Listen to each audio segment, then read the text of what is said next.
What would you do if your entire world collapsed in a single night, leaving you with nothing but $5 and a newspaper clipping about a disaster?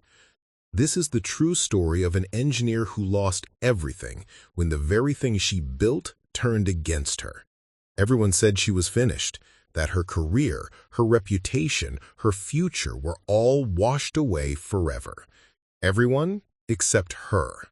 What she discovered inside the ruins of a broken dam would challenge everything she thought she knew about failure, redemption, and what really matters when the waters recede. Before we begin, tell us where in the world you're watching from. Before we jump back in, tell us where you're tuning in from, and if this story touches you, make sure you're subscribed because tomorrow I've saved something extra special for you. The motel room smelled like cigarette smoke and broken promises. Maya Carter sat on the edge of the bed that sagged in the middle, staring at the water-stained ceiling tiles as rain drummed against the window. Outside, the neon sign for the Riverside Motor Lodge flickered erratically, casting red and blue shadows across the peeling wallpaper. She was 37 years old, but the mirror across the room showed someone much older. Someone hollowed out by shame and sleepless nights. 3 months ago, Maya had been a respected civil engineer with the Colorado Department of Water Resources. She'd spent 12 years designing infrastructure, calculating load capacities, and ensuring that the systems she built could withstand nature's worst tantrums. Her colleagues called her meticulous. Her supervisors called her brilliant. She'd been on track for a promotion, for recognition, for everything she'd worked toward since graduating top of her class from the University of Boulder. Then came the Silverdale incident. It wasn't even her primary project. She'd been called in as a consultant to assess stress fractures in an aging irrigation dam outside a small mountain town. The structure was 70 years old, built in an era when engineering standards were more suggestion than law. Maya had filed her report, flagged her concerns, and recommended immediate reinforcement of the eastern spillway. But budgets were tight and bureaucracy moved slowly. The county board decided to defer the repairs until the following fiscal year. That decision lasted exactly 4 months.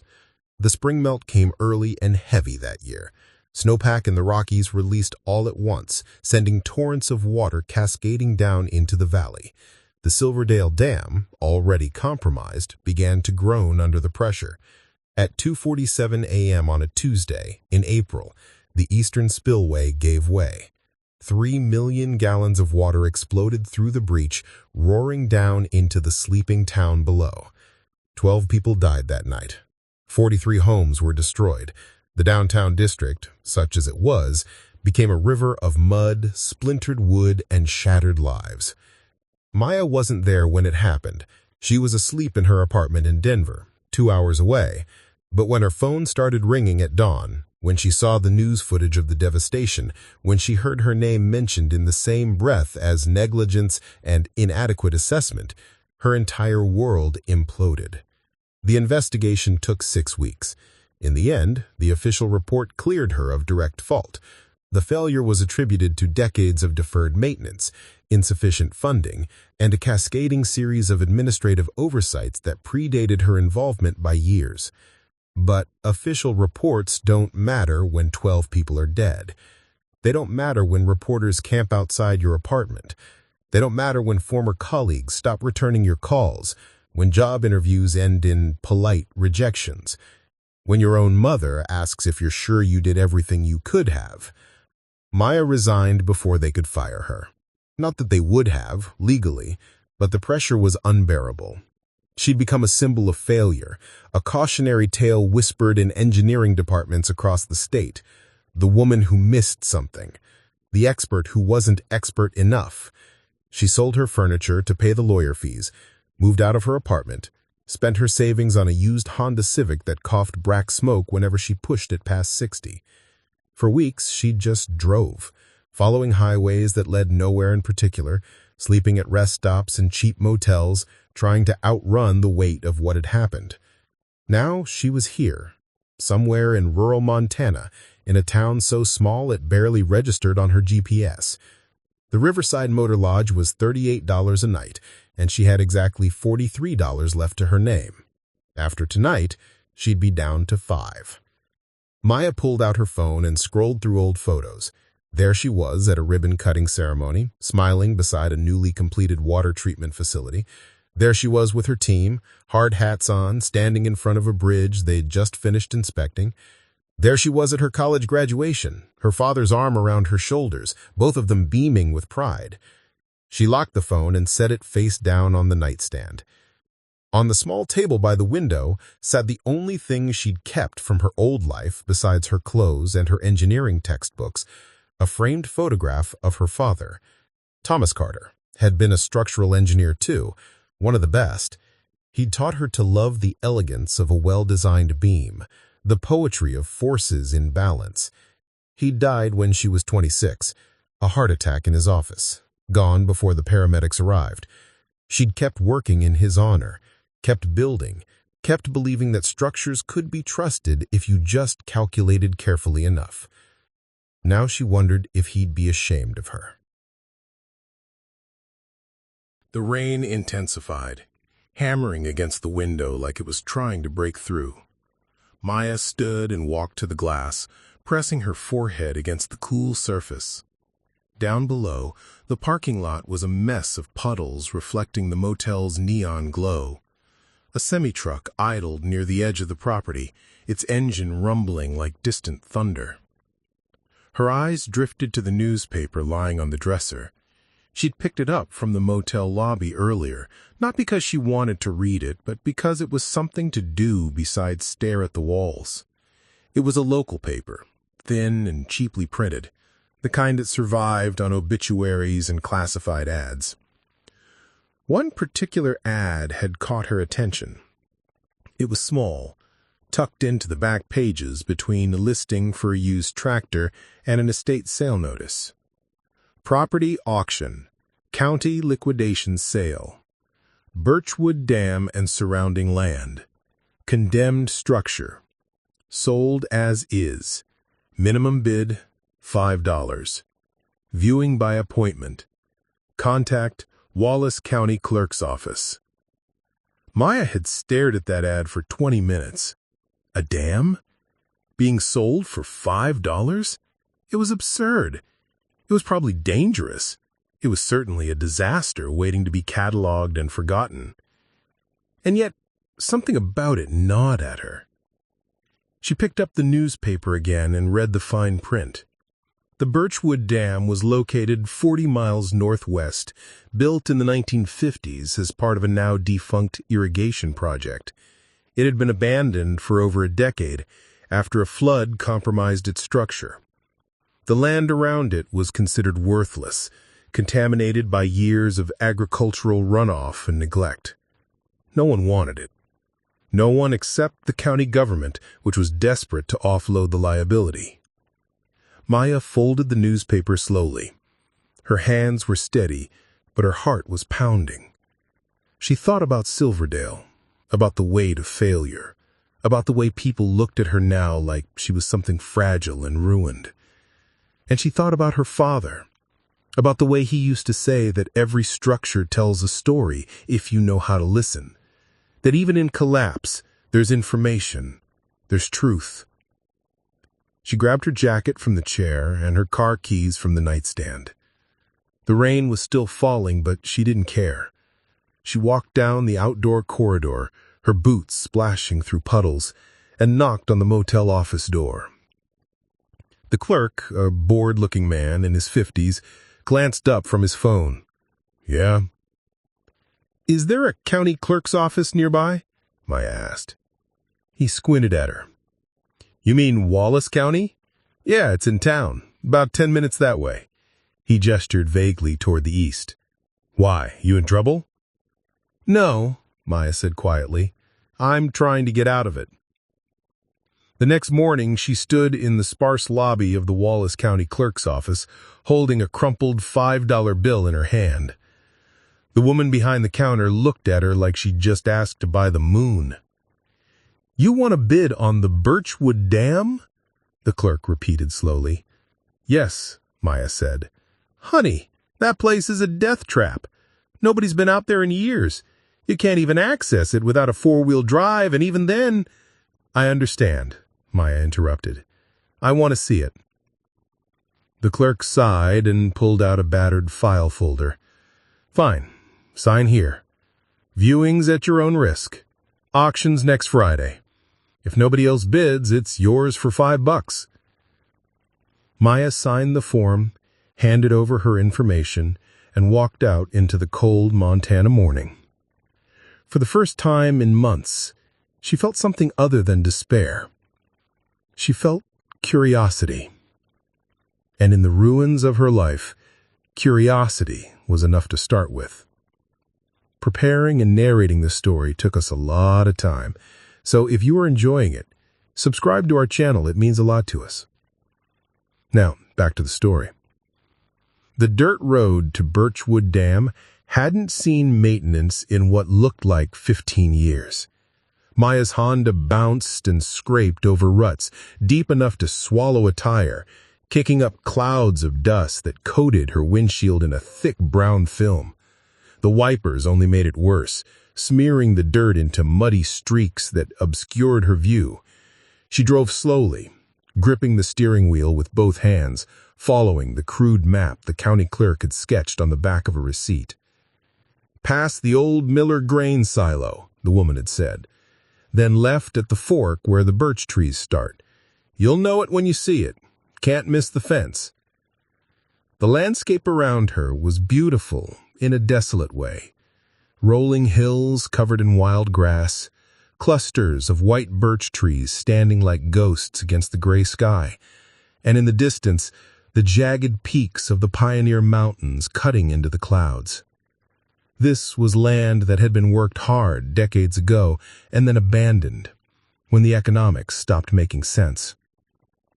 Irrigation ditches, long dry, carved geometric scars across the fields. Rusted farm equipment sat half-buried in overgrown pastures, slowly being reclaimed by the earth. After 20 minutes of rough driving, Maya rounded a bend and saw it. The fence. It stretched across the landscape like a scar, 12 feet high and topped with rusted barbed wire. Chain-link panels sagged between concrete posts, some sections completely collapsed. Faded yellow signs hung at intervals, their warnings barely legible beneath years of weathering. Danger. No trespassing. Condemned structure. Enter at your own risk. Maya stared at that fence for 20 minutes. It was larger than she'd expected. The main structure was an earthen embankment dam, roughly 60 feet high and 300 feet across, built in the classic mid-century style. Concrete spillways jutted from either side like broken wings. The downstream face was a mess of erosion gullies where vegetation had taken root, small trees and brush growing from cracks in the compacted earth. The concrete surfaces were stained dark with water damage and mold, streaked with rust trails from corroded rebar.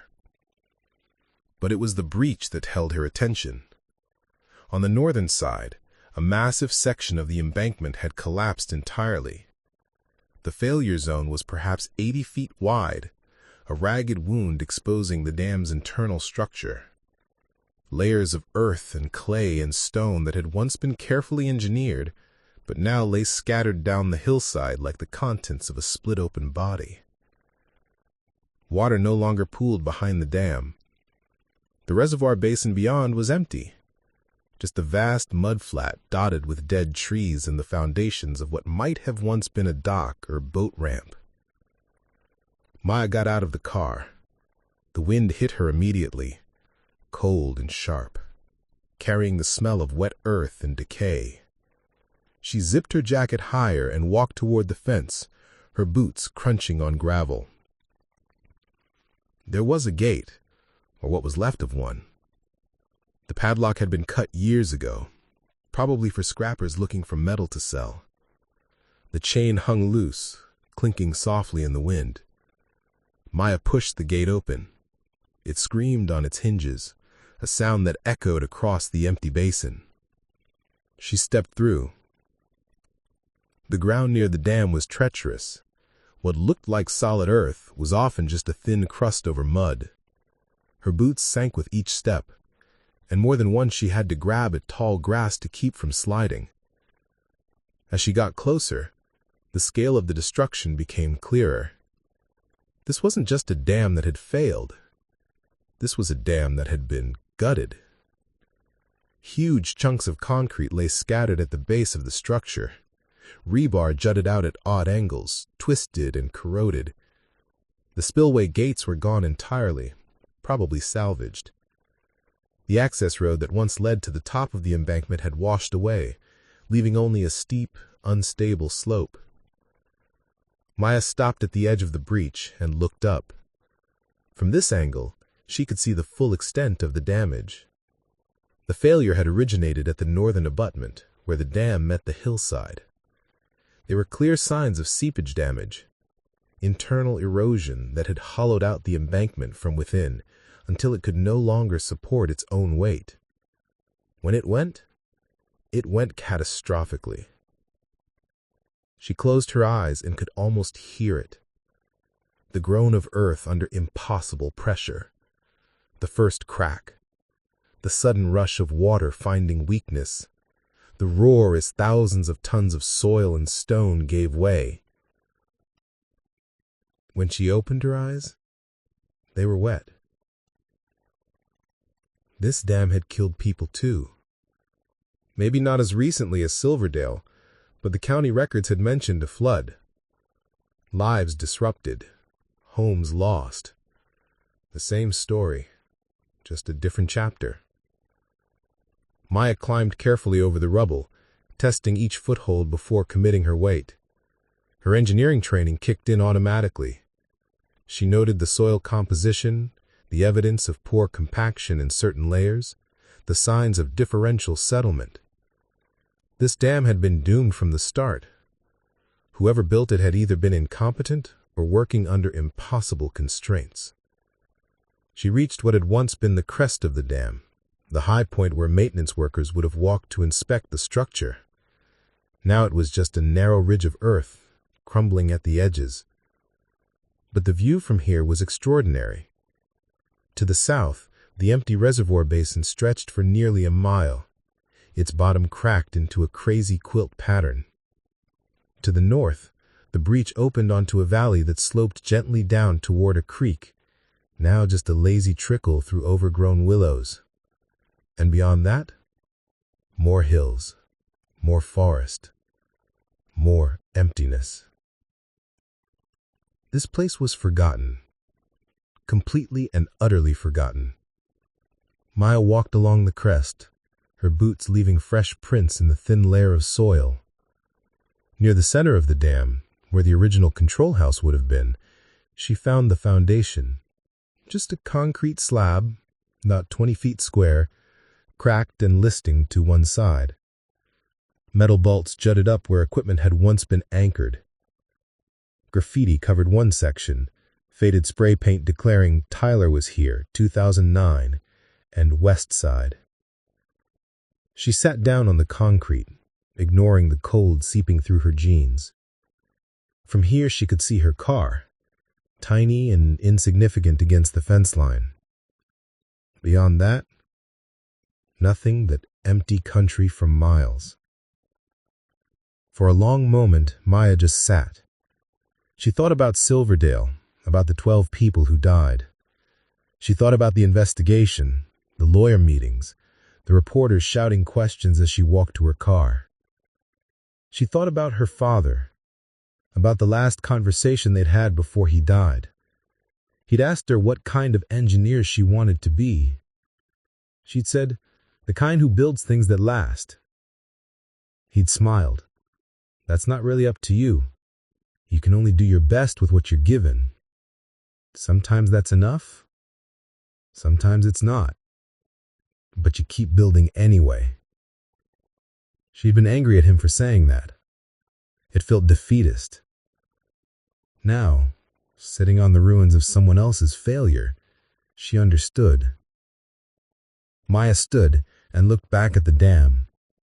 At the erosion, the collapse, the decay, anyone else would see a liability, a mess too expensive to fix, a problem to be buried under paperwork and forgotten. But Maya saw something else. She saw a structure that had held for 60 years before it failed.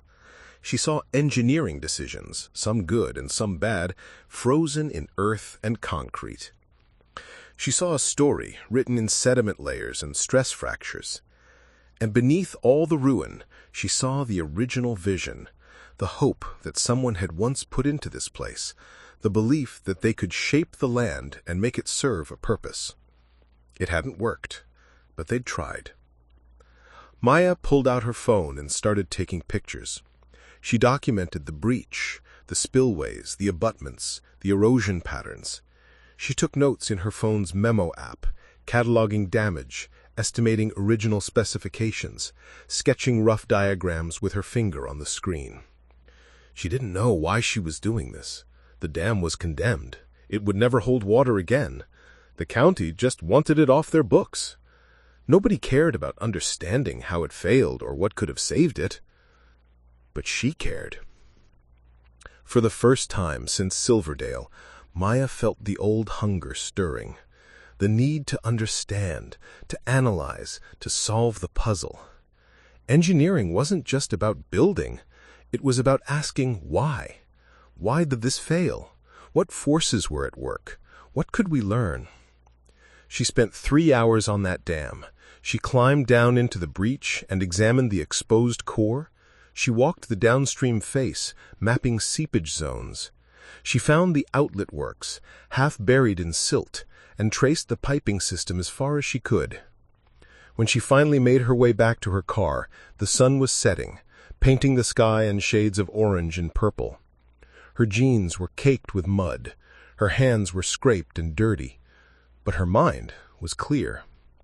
She sat in the driver's seat and pulled out the auction notice from her glove box. Friday, 4 days away. $5. That's all it would cost to own this disaster.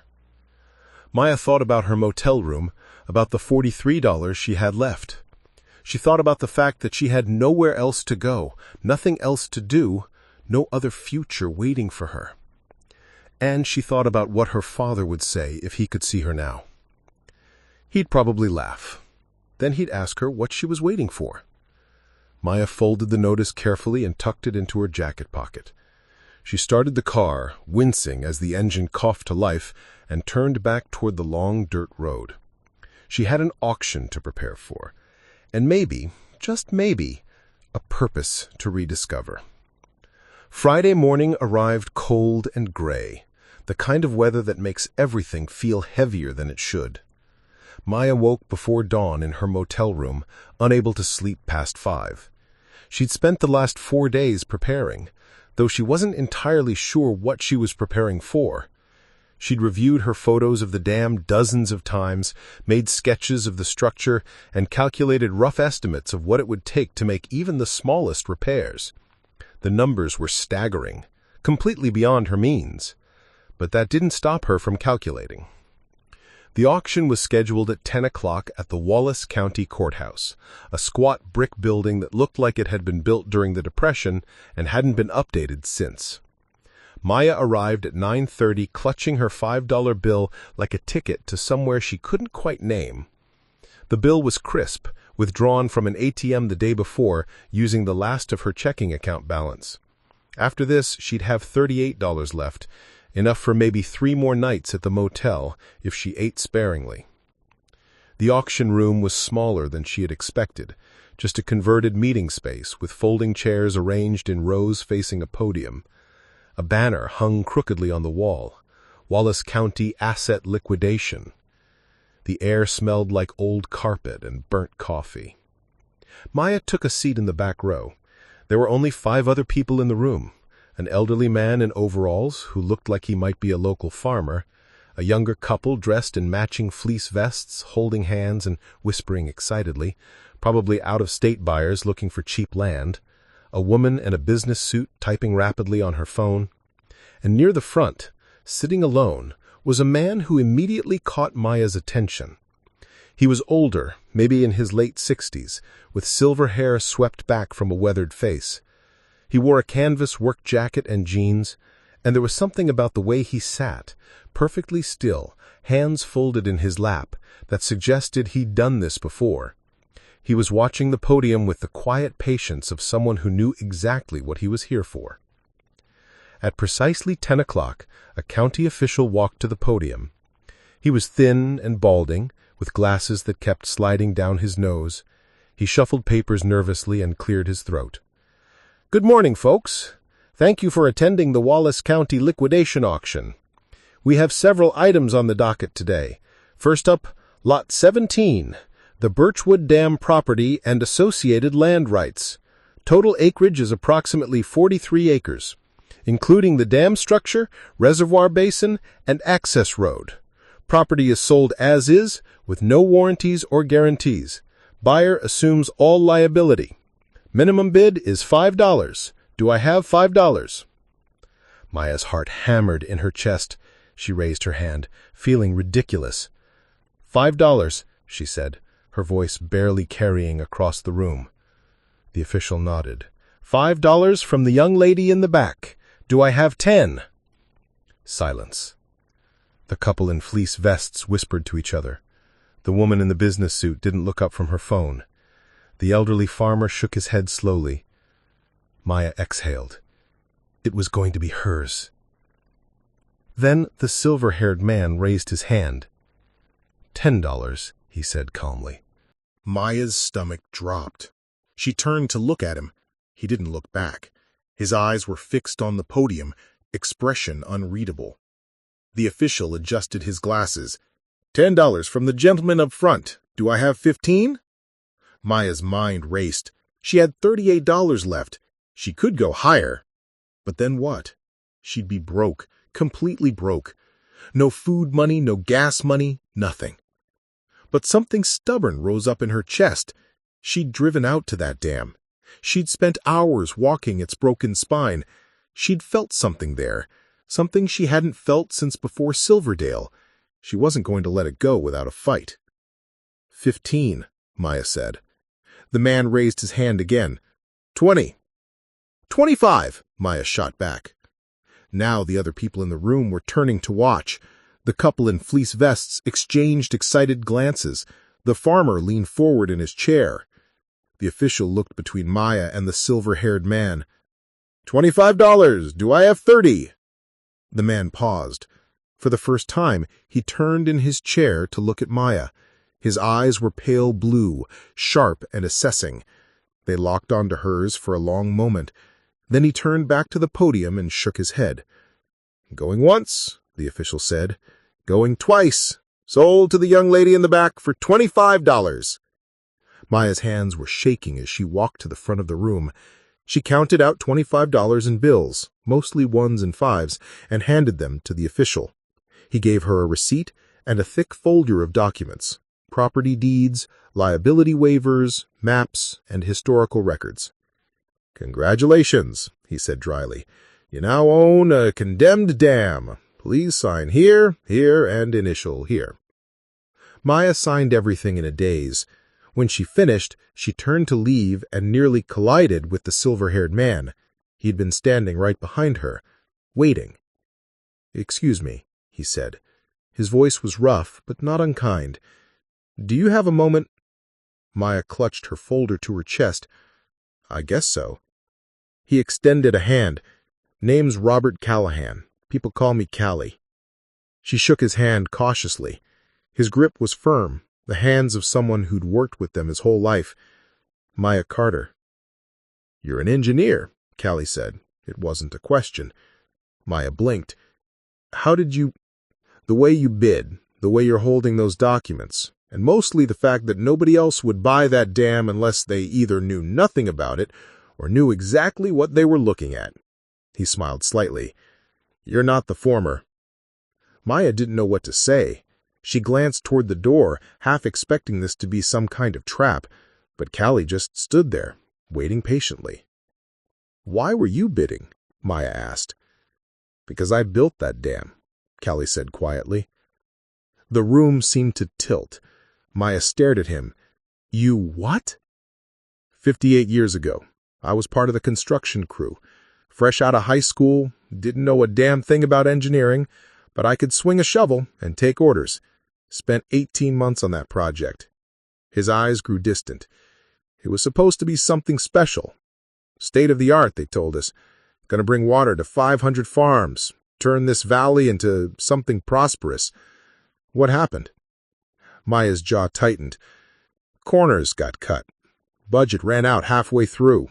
The engineers, the real engineers, they kept raising concerns about the core design, about compaction standards.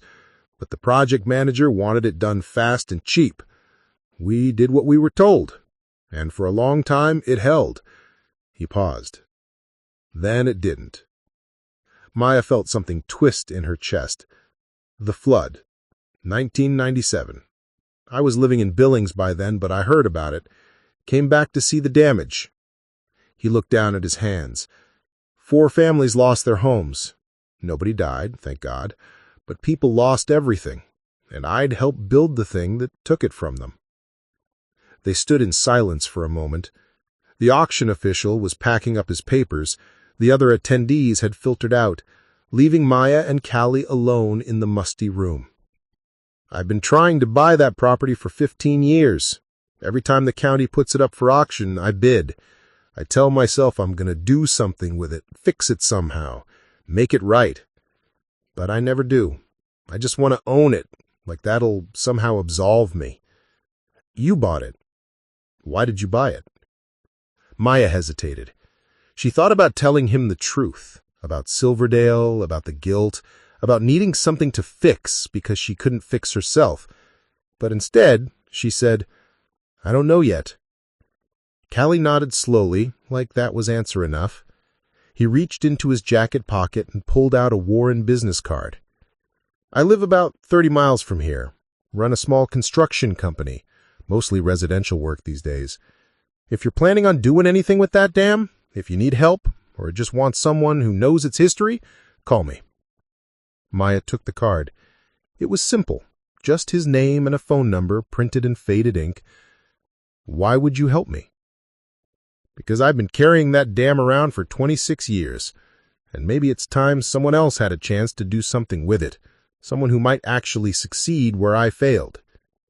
He turned and walked toward the door, his boots echoing on the linoleum. At the threshold, he paused and looked back. One more thing, Miss Carter. That dam? It's dangerous. The structure's unstable. There's still groundwater pressure in the abutments, and one good storm could bring down what's left of it. If you're going to spend time out there, be careful. I'd hate to see someone get hurt on account of my mistakes. Then, he was gone. Maya stood alone in the empty auction room, holding a folder full of documents she didn't quite understand, and a business card from a man who just handed her both a warning and an offer of redemption. She looked down at the top document in her folder. Certificate of Ownership, Birchwood Dam Property. It was real. She owned it. A broken dam. 43 acres of liability. A monument to failure. And somehow, standing there in that dingy courthouse with $13 left to her name, Maya smiled. Because for the first time in months, she had something that was entirely hers, something no one could take away, something she could build toward, even if she didn't yet know what that meant. She walked out into the cold Montana morning, climbed into her Honda, and drove back toward the dam. She had work to do. Maya spent the next week living in her car, not by choice, but by necessity. The motel was no longer an option, not with $13 to her name. She parked at the dam site each night, bundled in her sleeping bag in the Honda's back seat, the windows fogging up with her breath as temperatures dropped into the 30s. It wasn't comfortable, but it was private, and somehow, sleeping within sight of the dam felt right, like she was standing guard over something that needed protecting. During the days, she worked. Not on repairs, she didn't have money for materials or equipment, but on understanding. She measured everything she could with the simple tape measures she'd found in her trunk. She documented every crack, every erosion channel, every sign of structural stress. She filled 3 notebooks with sketches and calculations, trying to reverse engineer the original design, trying to understand exactly how the failure had cascaded through the structure. It was obsessive, she knew that, but obsession was better than the alternative, which was sitting still long enough for the guilt to catch up with her.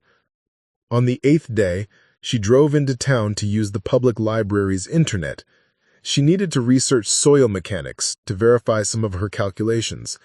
The librarian, a kind woman named Patricia, with reading glasses on a beaded chain, took one look at Maya's unwashed hair and rumpled clothes and quietly slid a basket of granola bars across the desk. "Take a few," Patricia said softly. "We always have extra." Maya's throat tightened. She took 3 bars and mumbled her thanks. She spent 4 hours at a computer terminal, diving deep into technical papers and engineering databases. She was so absorbed that she didn't notice Patricia approaching until the woman gently touched her shoulder. "Excuse me, dear.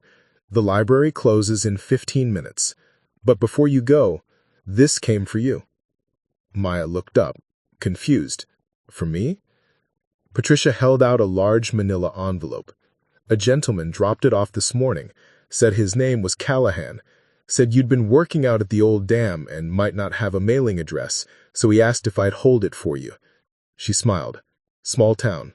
Word gets around." Maya took the envelope. It was thick, heavy. Her name was written across the front in neat block letters. She thanked Patricia and walked out to her car, sitting in the driver's seat as the last light drained from the sky. She opened the envelope carefully.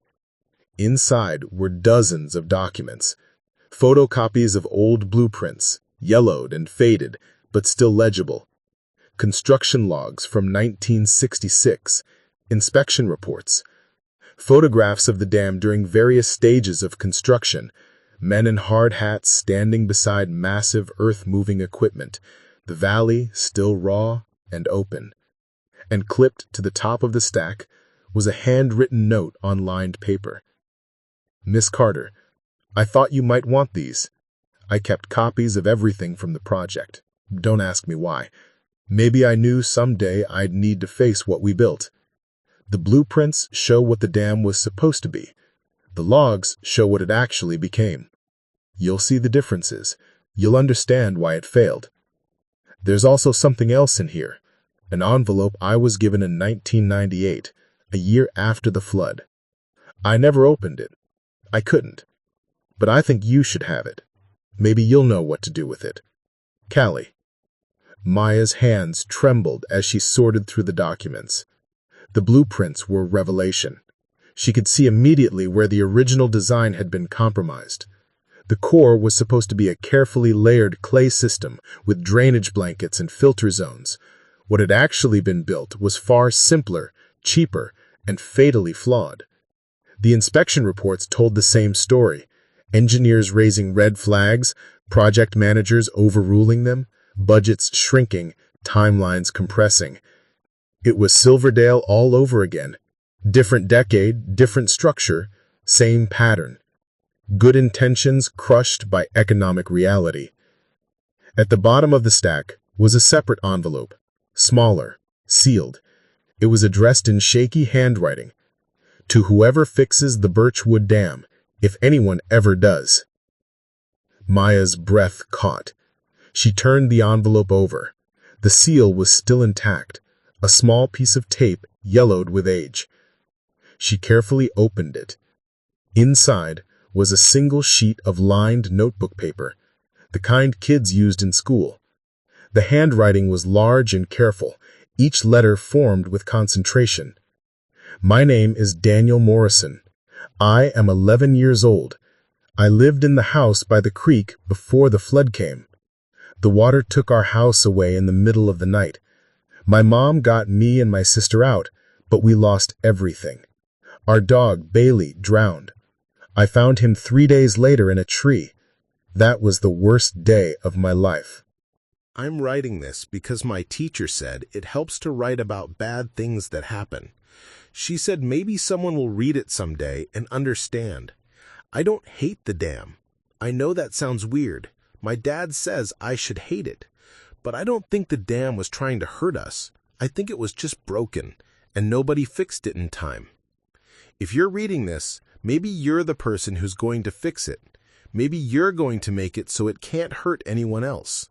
If you do, I want you to know something. Before the flood, I used to ride my bike up to the dam. There was a spot on top where you could see the whole valley. It was my favorite place in the world. I'd sit there and watch the eagles. I'd make plans for what I wanted to be when I grew up. I wanted to be a builder, someone who made things that helped people. I'm in high school now. I'm not going to be a builder. I'm too scared of things breaking. But maybe you are. Maybe you're the kind of person who can look at something broken and not be afraid. If you fix the dam, will you leave a space for people to sit? Just a small space where someone could watch the eagles again? That's all I want. Just one good thing to come from all the bad. Thank you for reading this. Daniel Morrison, written March 15th, 1998. Maya read the letter 3 times.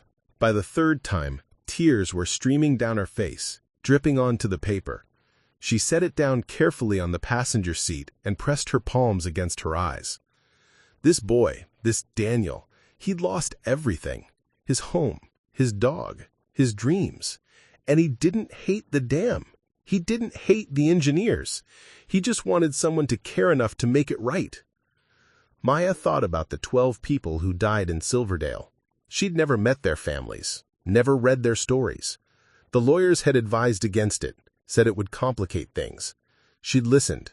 She'd kept her distance. She'd let them be abstract numbers in a report, rather than real people with real lives.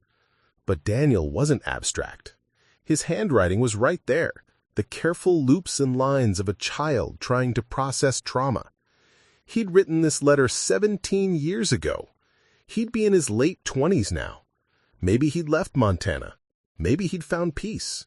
Maybe he still thought about his dog in the tree. Maya picked up her phone. Her hands were shaking so badly she almost dropped it. She pulled up Callie's number from the business card and typed out a text message. I read Daniel's letter. I need to meet with you, please. The response came 2 minutes later. Tomorrow morning, my shop. I'll text you the address. Bring the letter. Maya set the phone down and looked out at the dark shape of the dam, barely visible in the moonlight. For months, she'd been running from Silverdale, from the guilt, from the responsibility. She'd convinced herself that walking away was the only option, that she was too broken to ever build anything again. But Daniel's letter had cracked something open inside her. He didn't want revenge. He didn't want someone to pay. He just wanted one good thing, one small space where someone could sit and watch eagles again. Maya reached for the stack of blueprints Callie had given her. She spread them across the steering wheel and passenger seat, using her phone's flashlight to study them. The dam couldn't be fully restored, not with the resources she had. But maybe it didn't need to be. Maybe there was another way to think about this. Not restoration, transformation. She grabbed one of her notebooks and started sketching. Not a dam anymore. Something else. A memorial, maybe. A place of remembrance. A viewing platform built into the stable sections of the structure. A trail system through the basin. Information plaques telling the story of what happened, what was learned. A dedication to the families who lost their homes and to all the people who lived with the consequences of engineering decisions made decades ago. It wouldn't hold water. It wouldn't serve its original purpose. But it could serve a new one. It could be a place where people came to understand that failure doesn't have to be the end of the story, that broken things can still have meaning, that mistakes, acknowledged and learned from, can become something transformative. Maya worked until her phone battery died and she couldn't see the paper anymore. Then she climbed into the back seat, wrapped herself in her sleeping bag, and fell asleep with Daniel's letter folded carefully in her jacket pocket. For the first time since Silverdale, she didn't dream about the flood. She dreamed about eagles, soaring over a valley that had learned to heal. Callie's workshop sat at the end of a gravel road, surrounded by pine trees and the kind of quiet that only exists far from cities. It was a large metal building with a peaked roof, weathered but well-maintained. Beside it stood an old farmhouse with smoke curling from the chimney. As Maya pulled up in her Honda, she could hear the sound of a table saw running inside the shop. She killed the engine and sat for a moment, gathering her courage. Daniel's letter was in her jacket pocket, pressed close to her heart. She'd read it again that morning, and again it had made her cry. The saw stopped. A moment later, Callie emerged from the shop, wiping sawdust from his hands with a rag. He was wearing safety glasses pushed up on his forehead and the same canvas jacket from the auction. When he saw Maya, his expression softened. "Come on in, coffee's hot." The interior of the workshop was exactly what Maya expected from a man like Callie. Tools hung in precise rows on pegboards. A large workbench dominated the center, covered with half-finished woodworking projects. The smell of fresh-cut lumber and machine oil filled the air. In one corner stood a small wood stove with a battered coffee pot sitting on top. Callie poured 2 cups into mismatched mugs and handed one to Maya. "You read it," he said, not a question. Maya nodded, unable to speak for a moment. She pulled the letter from her pocket and set it carefully on the workbench. "How did you get this?" Callie took a long sip of coffee, gathering his thoughts. "About a year after the flood, I came back to the valley. I needed to see it, needed to face what I'd been part of. I drove through what was left of the neighborhoods. Most people had moved away by then, but a few families were still there, trying to rebuild. I stopped at one house, just a small place they'd put up on stilts to avoid future flooding. Woman answered the door. Her name was Beth Morrison. Maya's breath caught. Daniel's mother. Yeah. I told her who I was, that I'd worked on the dam. I expected her to slam the door in my... The interior of the workshop was exactly what Maya expected from a man like Callie. Tools hung in precise rows on pegboards. A large workbench dominated the center, covered with half-finished woodworking projects. The smell of fresh-cut lumber and machine oil filled the air. In one corner stood a small wood stove with a battered coffee pot sitting on top.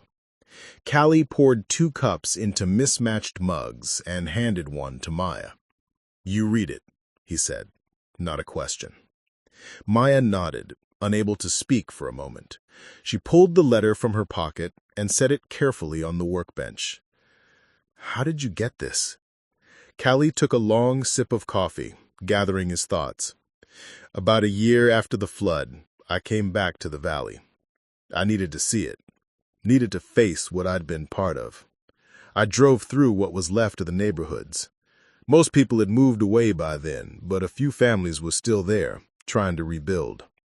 I stopped at one house, just a small place they'd put up on stilts to avoid future flooding. Woman answered the door. Her name was Beth Morrison. Maya's breath caught. Daniel's mother. Yeah. I told her who I was, that I'd worked on the dam. I expected her to slam the door in my face. Maybe she should have." Callie set his mug down. "Instead, she invited me in, made me tea, showed me pictures of her house before the flood, her kids, their dog. Then she gave me that letter. Said Daniel had written it as part of therapy, that he'd wanted someone to have it, someone who might someday do something about the dam." "Why didn't you open it?" Maya asked quietly. Callie looked down at his weathered hands. "Because I was a coward. I couldn't bear to read the words of a child whose life I'd helped destroy. I told myself I'd open it when I finally bought the damn property, when I could do something about it. But every year at auction, I'd bid and then I'd back out. I'd tell myself next year, next time. and Daniel's letter stayed sealed for 17 years. Maya picked up the letter, holding it like the precious thing it was. He doesn't blame you. He doesn't blame anyone. He just wants someone to care. I know, Callie said, his voice rough. I know that now because you opened it. You had the courage I didn't. He turned to face her fully. So what are you going to do? Maya took a breath. This was the moment where she either retreated into safety or stepped forward into something terrifying and necessary. I want to transform the dam, not restore it. It can never be what it was supposed to be, but it can be something else. A memorial, a place of learning, a space where people can come to understand what happened and why it matters.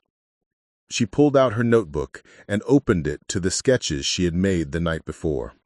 A viewing platform here built into the stable section of the crest, a trail system through the basin with native plantings, interpretive signs explaining the engineering, the failure, the human cost, and at the highest point, a small bench, a quiet place where someone can sit and watch the eagles. For Daniel. Callie leaned over the sketches, studying them carefully. His calloused finger traced the lines she'd drawn. After a long moment, he looked up at her. This is good work. Really good. But you know what you're proposing is still a massive undertaking, right? Even without holding water, you're talking about stabilization, safety railings, trail construction, permits, environmental assessments. I know. I don't have money. I don't have equipment. I don't even have a place to live. But I have to try. I have to do something, because if I don't, then Silverdale was for nothing, my failure was for nothing, and Daniel's letter was for nothing. Callie was quiet for a long time. Then he walked to a filing cabinet in the corner and pulled out a folder. He brought it back to the workbench and opened it. Inside were photographs of the dam during construction, younger versions of Callie standing beside machinery, crew members sharing lunch breaks, progress shots showing the structure rising from raw earth. I told you I've been carrying this for 26 years. I meant that. But I'm 73 years old, Miss Carter. I don't have 26 more years. I don't even have 10, probably. And I'm tired of carrying it alone. He looked at her. If you're serious about this, I'll help you. My crew, my equipment, my time. No charge.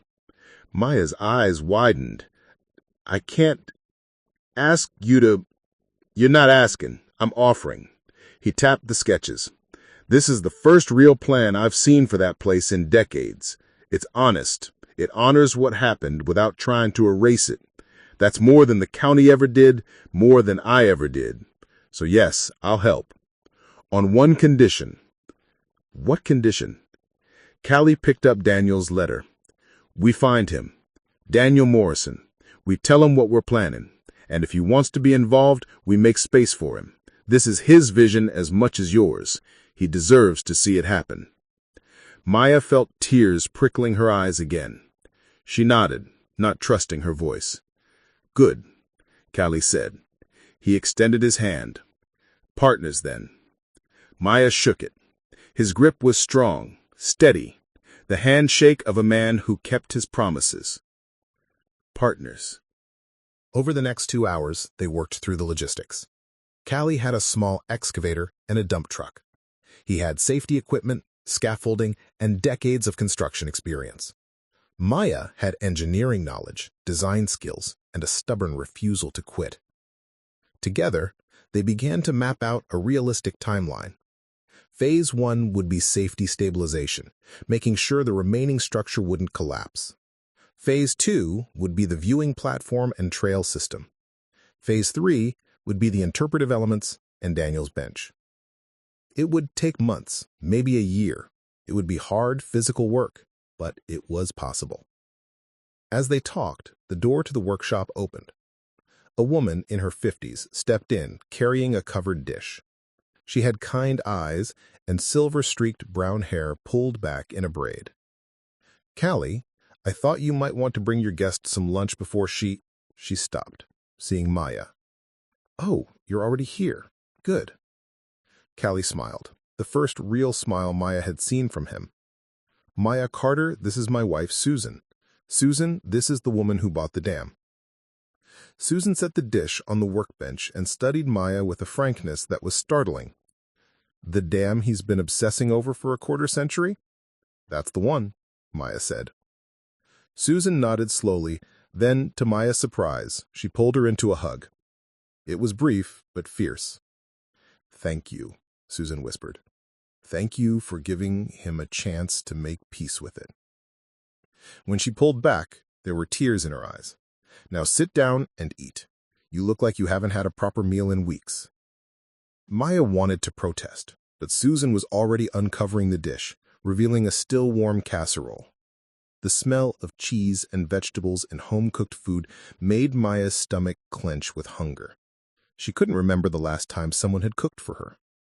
They ate together at the workbench, sitting on wooden stools, three strangers who were becoming something else.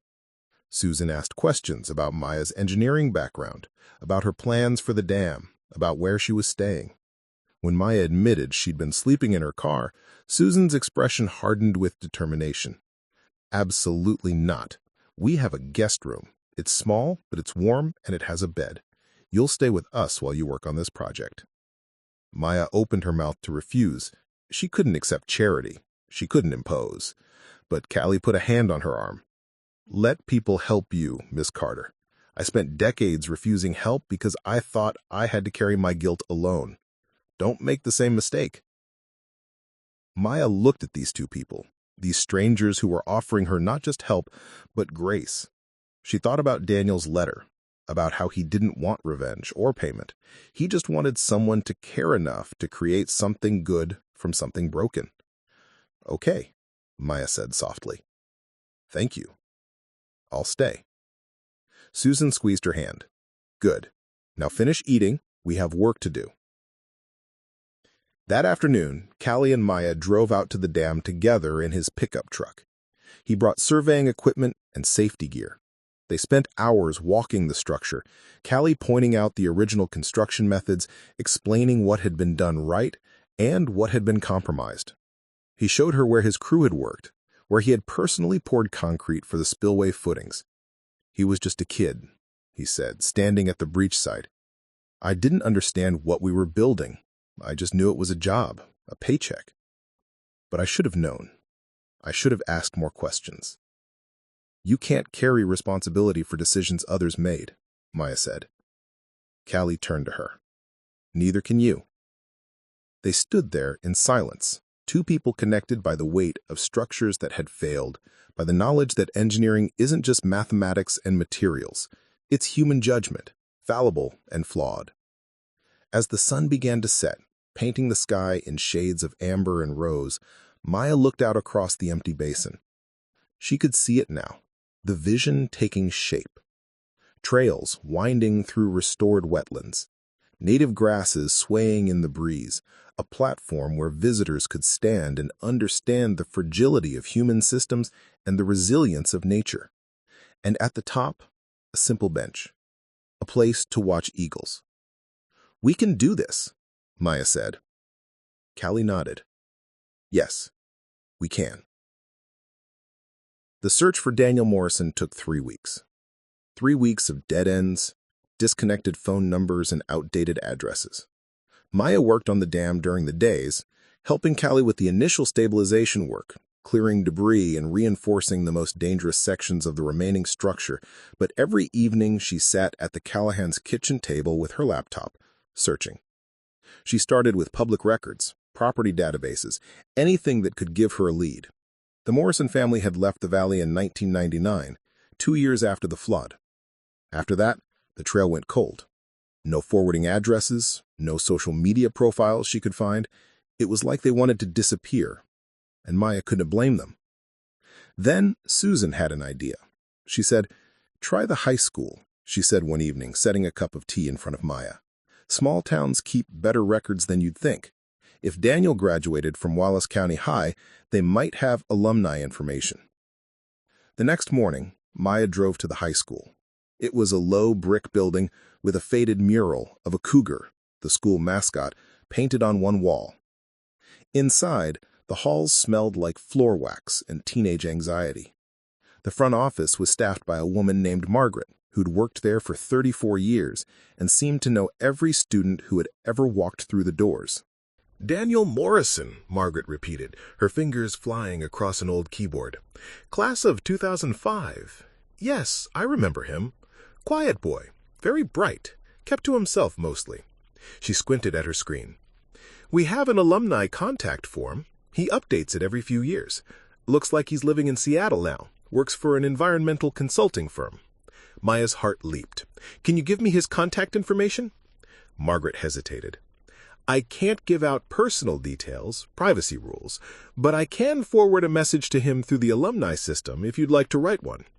Maya pulled out her notebook and wrote carefully, crossing out words, starting over, trying to find the right way to say something impossible. Dear Daniel, my name is Maya Carter. I'm a civil engineer, and I recently purchased the Birchwood Dam property. I was given a letter you wrote in 1998, 17 years ago. I read it, and it changed everything for me.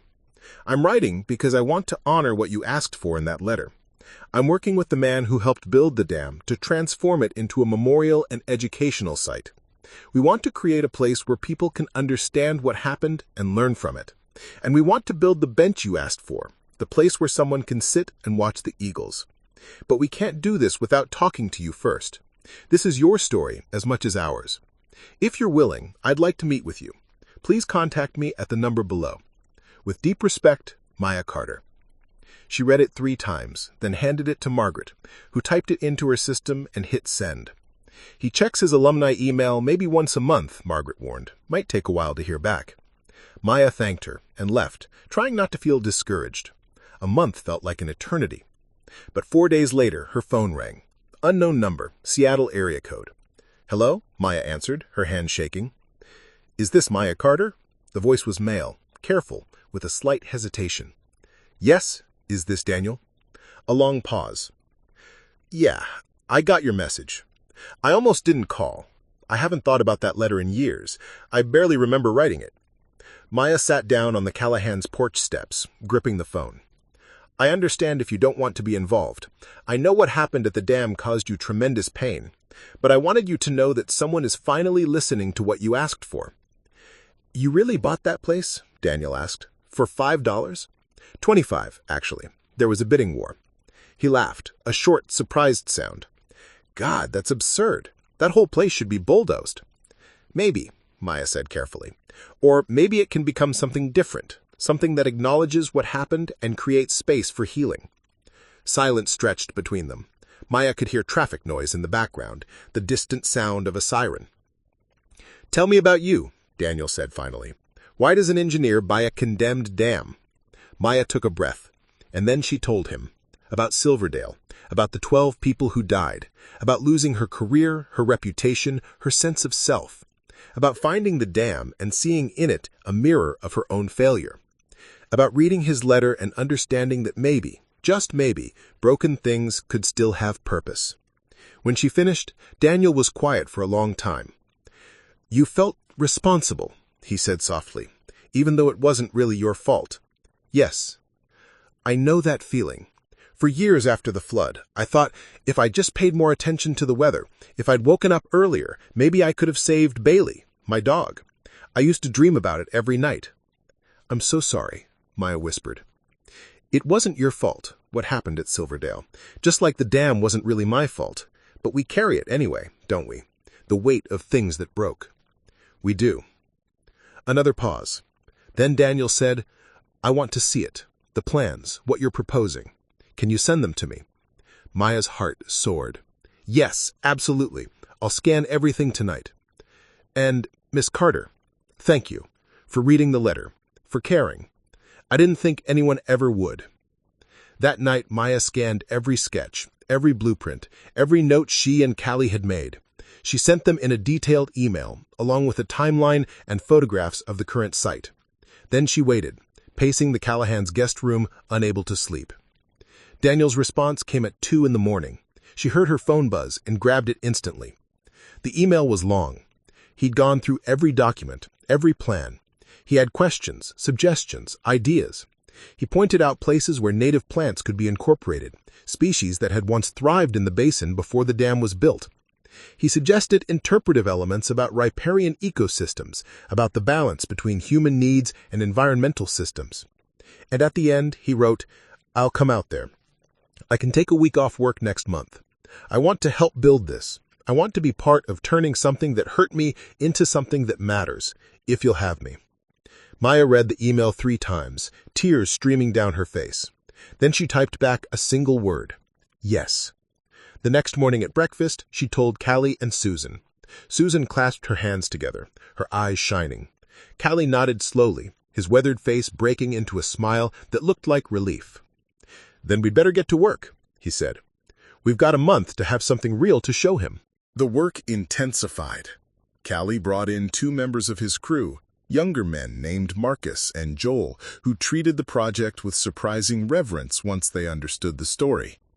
Together, they reinforced the damaged sections of the dam's crest, installed safety barriers, and began clearing the trails through the basin. Maya designed everything with precision, calculating load capacities, ensuring every structure would last. They worked from dawn until dusk. Maya's hands blistered, then calloused. Her back ached. Her engineering muscles, unused for months, screamed in protest. But every shovel of dirt, every secured railing, every measured cut felt like redemption being built one board at a time. Susan became their unofficial project manager, bringing lunch every day, coordinating supply runs, and documenting everything with her camera. She interviewed Callie on video, recording his memories of the original construction. She photographed the transformation, creating a visual timeline of progress. 2 weeks into the work, a reporter from the local paper showed up.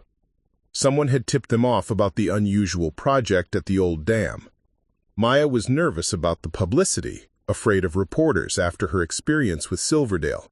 But this journalist, a young woman named Alicia, approached the story with genuine curiosity rather than sensationalism.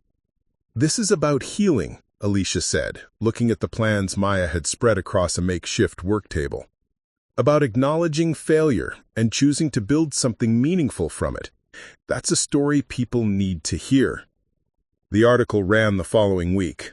It was thoughtful, detailed, and honest. It mentioned Silverdale briefly, but in the context of Maya's journey rather than as a scandal. It told Daniel's story with his permission, which he'd given when Maya asked, and it explained what the dam was becoming.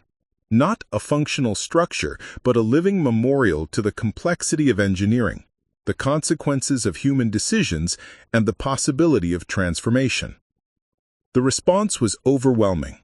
Donations started trickling in, small amounts from local residents who remembered the flood, larger checks from engineering firms who saw the educational value. A professor from Montana State University called, asking if they could bring students out to study the site as a case example for their civil engineering program. The county, which had washed its hands of the property, suddenly expressed interest in providing support. Maya was stunned. She'd expected to labor in obscurity, to build this thing quietly for Daniel and for herself. She hadn't anticipated that others might see value in it. But Callie understood. "People are hungry for honesty," he said one evening as they stood on the partially completed viewing platform, watching the sunset paint the mountains gold.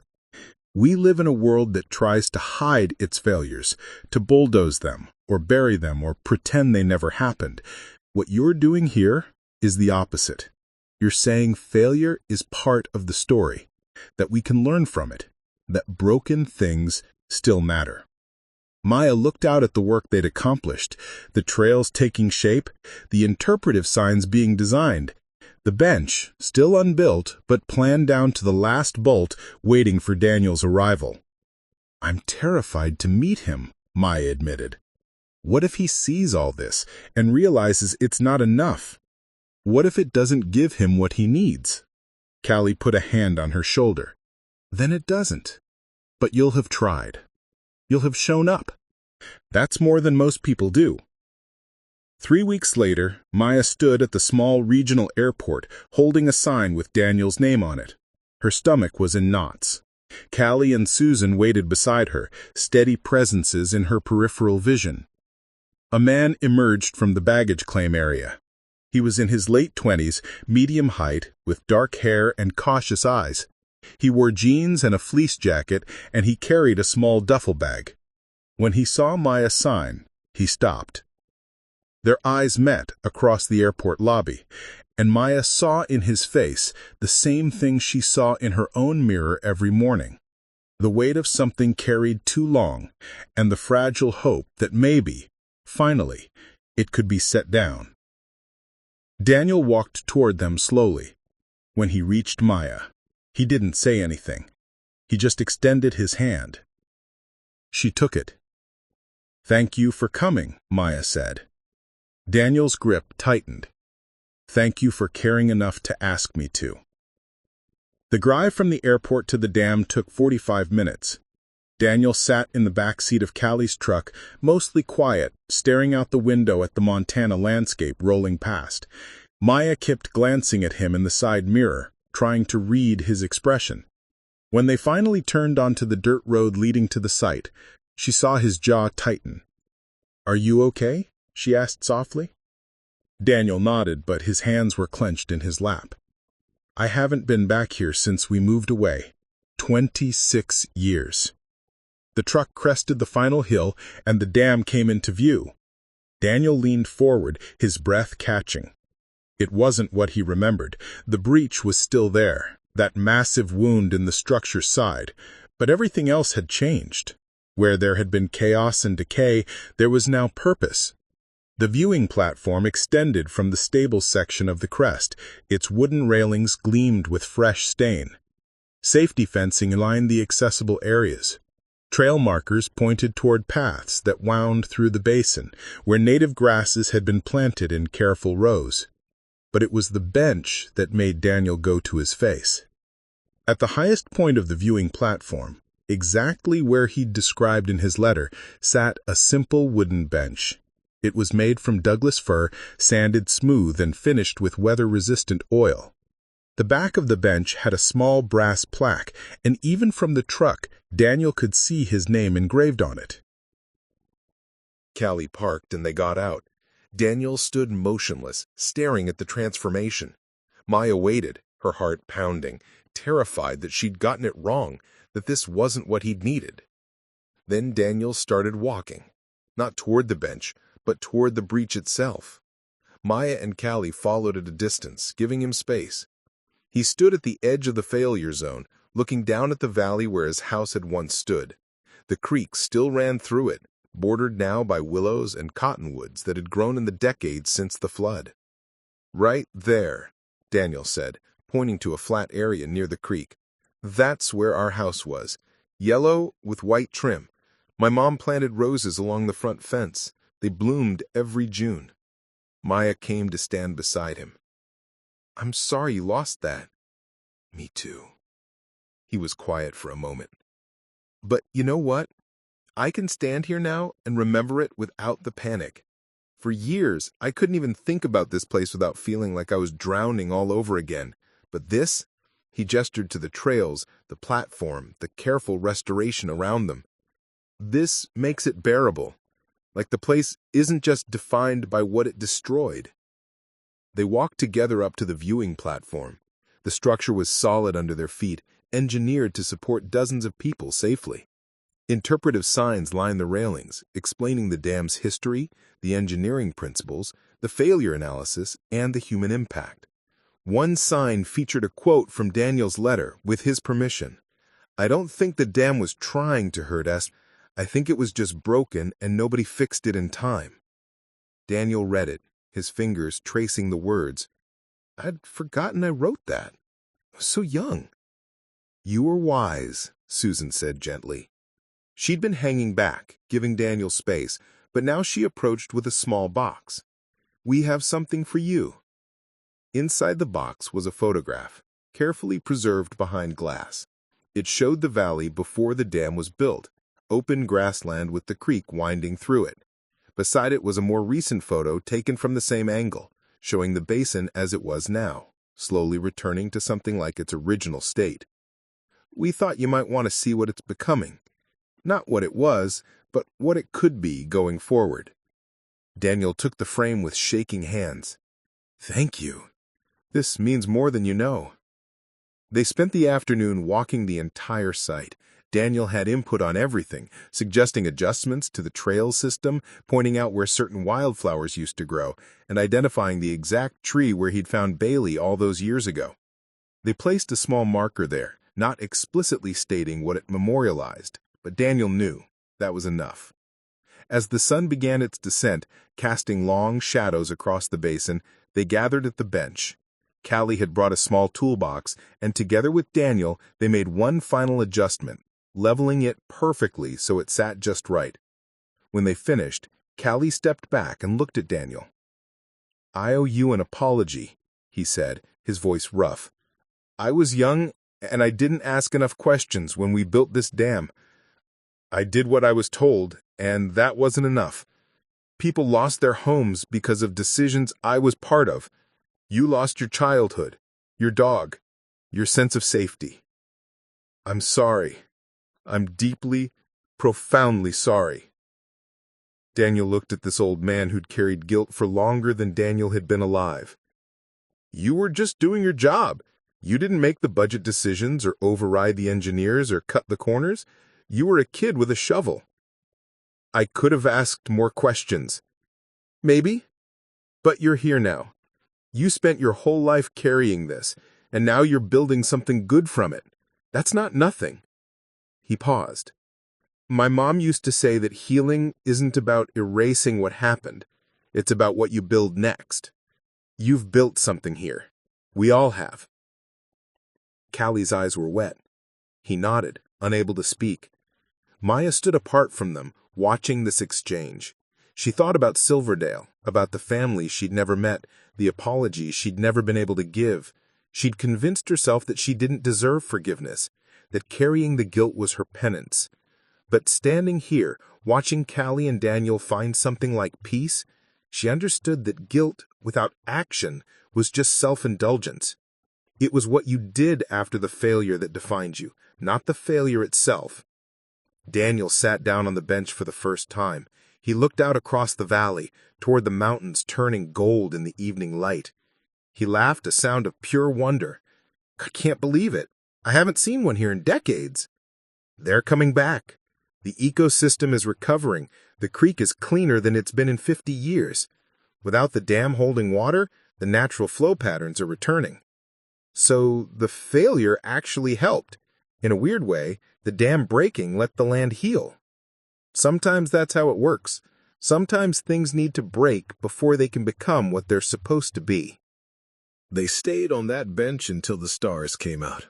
3 people, bound together by structure and failure and the stubborn belief that broken things could still matter. They talked about the future, about making the site a permanent educational center, about partnering with universities and environmental groups. Daniel offered to help design interpretive programs about ecological restoration. Callie pledged to maintain the site for as long as he was able. And Maya, sitting between them, finally felt something she hadn't felt since before Silverdale. She felt like an engineer again. Not despite her failure, but because of it. Because she'd learned that engineering wasn't just about building things that stood.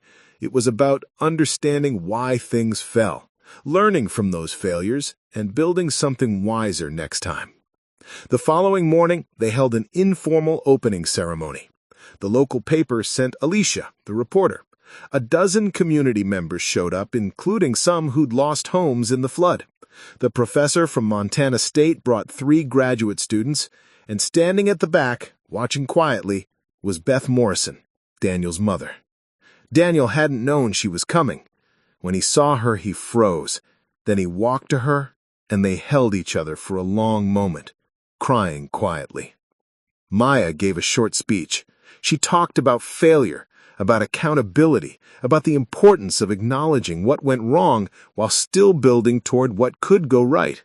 She thanked Daniel for his letter, Callie for his courage, and everyone who'd believed this broken place could become something meaningful.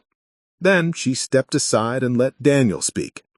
He stood at the railing of the viewing platform, looking out at the valley where he'd grown up. "This place took a lot from me," he said, "but I'm not going to let it take any more. I'm not going to let it be defined only by destruction. What Maya and Callie have built here is a gift. It's a reminder that we can face hard truths, learn from them, and create something better. That's not just about dams or engineering. That's about being human." He gestured to the bench behind him. "My mom used to tell me that every ending is also a beginning. The flood was an ending, but this, all of this, is a beginning. A place where we can remember what happened, understand why it happened, and commit to doing better. That's what I asked for in that letter 27 years ago, and that's what I'm seeing today." The small crowd applauded. People walked the trails, read the interpretive signs, sat on the bench. Maya watched them, feeling something unfamiliar blooming in her chest. Pride, purpose, peace.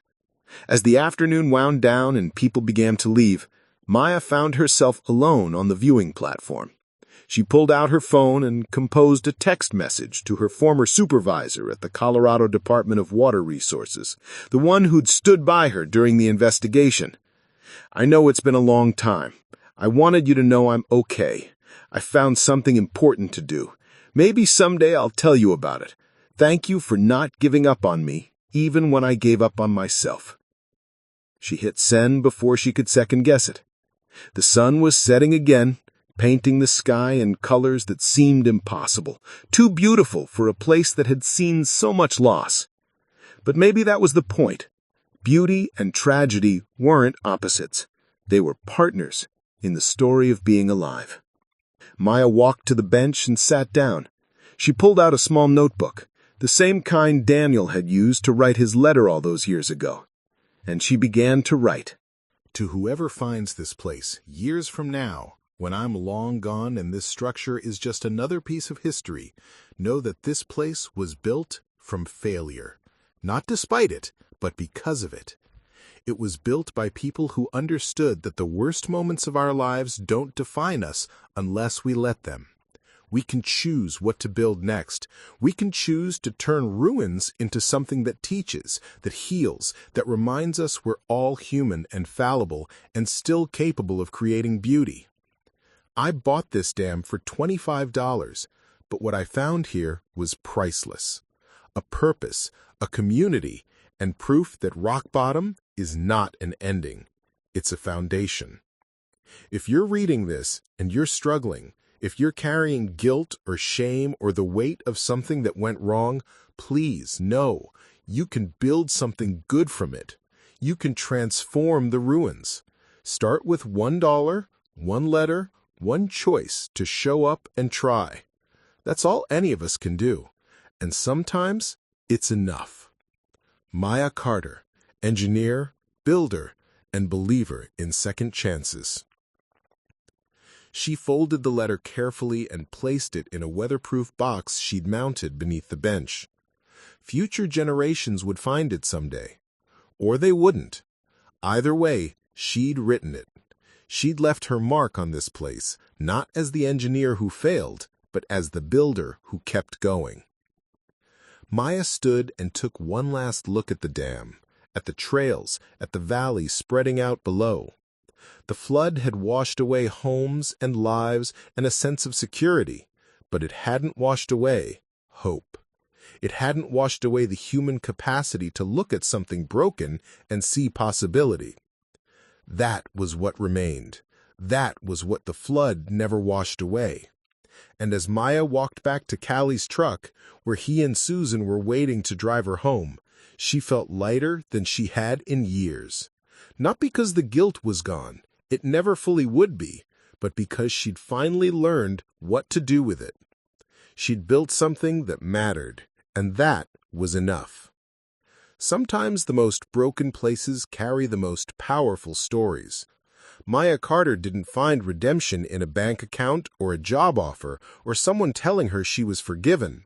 She found it in a condemned dam, a $25 investment, and a letter from a boy who just wanted someone to care.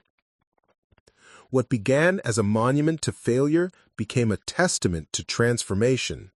The Birchwood Dam Memorial and Education Center now welcomes hundreds of visitors each year, engineering students studying failure analysis, families learning about ecological restoration, and people seeking proof that it's never too late to build something meaningful from ruins.